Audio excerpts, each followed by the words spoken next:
Hi, and welcome to Cooking for Total Health, the newest feature of your newsletter. My name is Lucy Locke, and in these weekly videos I'm going to be showing you hints and tips, as well as alternatives to commonly used ingredients in recipes, as well as recipe how-tos to enable you to eat your healthiest.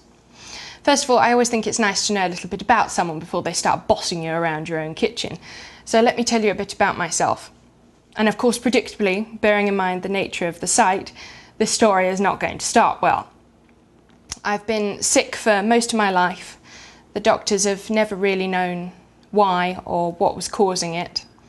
When I was 9, I developed arthritis in both of my knees, and it quickly spread to most of the rest of my joints. When I was 12, I developed acute eye inflammations of different parts of my eyes that became very, very serious over time, and I started losing some eyesight from that. Then when I was 21, I started losing the hearing in both my ears, which, needless to say, was rather scary. And it was at that point that the rheumatologist who was treating me made a diagnosis. She diagnosed me with Cogan syndrome, which is a very rare autoimmune disorder. And of course, predictably, being a conventional doctor, she wanted to prescribe pills. She prescribed me steroids and chemotherapy, both of which are very serious drugs. So my husband and I went away and did some research on both of them before making a decision. And there were no guarantees with either of the drugs that they would be successful, either in the short term or the long term. But we were guaranteed to have some very serious side effects with them. And after weighing up the pros and the cons, we decided not to go with the treatment, but just to let whatever happened, happen. So that's what we did. And then the story takes a turn for the better. A few months later, we met Dr. McCullough at a seminar, and my husband told him all about my illness, and he thought he could help.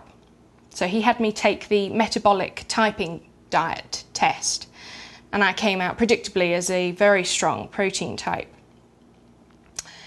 I would like to say that from that point on it was an instant success story and I was miraculously healed, but unfortunately it didn't quite turn out like that. I'd seen so many doctors over the years that I was very sceptical, and no offence intended, Dr. McCullough, but I thought he was a bit of a crackpot doctor who had his own ideas and theories on things that just weren't going to work for me. Actually, when I was very sick, my husband spoke to him, and he suggested that I go on an all raw food diet.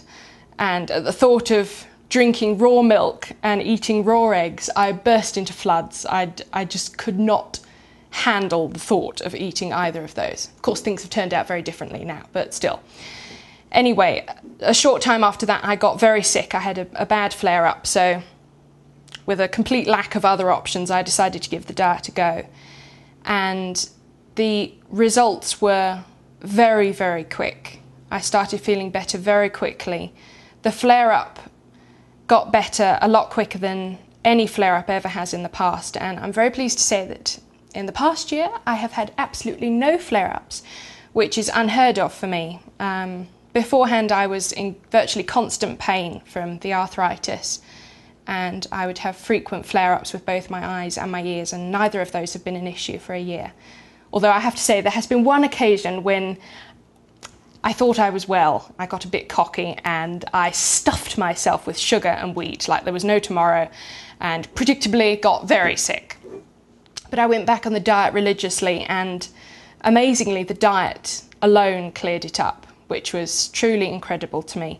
So I'm a very big advocate of metabolic typing. From my own experience and from talking to others, I know that it works. And a big thing for me, I really appreciate understanding why it works. It really makes sense to me. So yeah, I'm a very big advocate for the diet. But I have to say, when I first started it, I was very frustrated because there were absolutely no tools available to help me practically.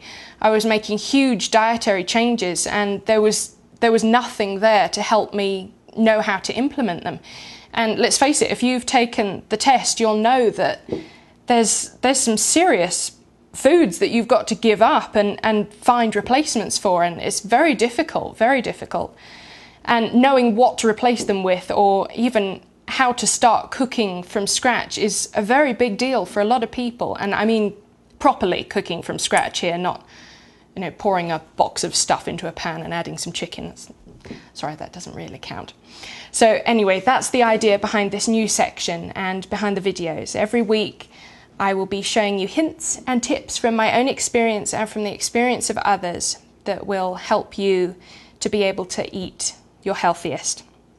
And before you start feeling intimidated by that, let me reassure you, I feel very intimidated by cooking shows. That's why I hardly ever watch them. They're very scary. I'm the biggest cheat when it comes to cooking. I absolutely hate measuring things. And if there's a way to tweak or poke around a recipe to my own ends, believe me, I will find it. So trust me, if I can do it, you definitely can do it. Some of the subjects that we're going to be covering in the videos, I'm going to be showing you how to make raw organic hot chocolate. And it's a heck of a lot tastier than the regular boxed stuff, trust me. I'll also be showing you how to make your own raw cream cheese, raw organic grass-fed cream cheese, very tasty, and how to add all your own flavourings to it. And my big favourite at the moment, I'll show you how to make a sugar-free, wheat-free, chocolate chip chili cheesecake. Try saying that all in one go. And by sugar-free and wheat-free, I do not mean taste-free. And that's where my husband comes into this. He's the taste test department. He's a very picky eater, so I will always run past him any recipe that I've tried, and he will be blatantly honest with me if he approves of it or doesn't approve of it. And the ones that he approves of are the only ones that you will see. So trust me, these recipes will be good. So I really hope that you enjoy this newest feature of your newsletter.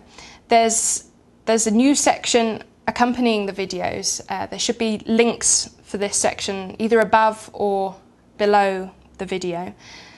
I'd encourage you to submit your questions and your own recipes that you've found that have worked for you through your own experience using these links.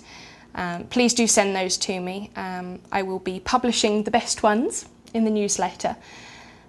So yeah, I really hope that you enjoy this newest feature of your newsletter, and I look forward to starting cooking with you soon.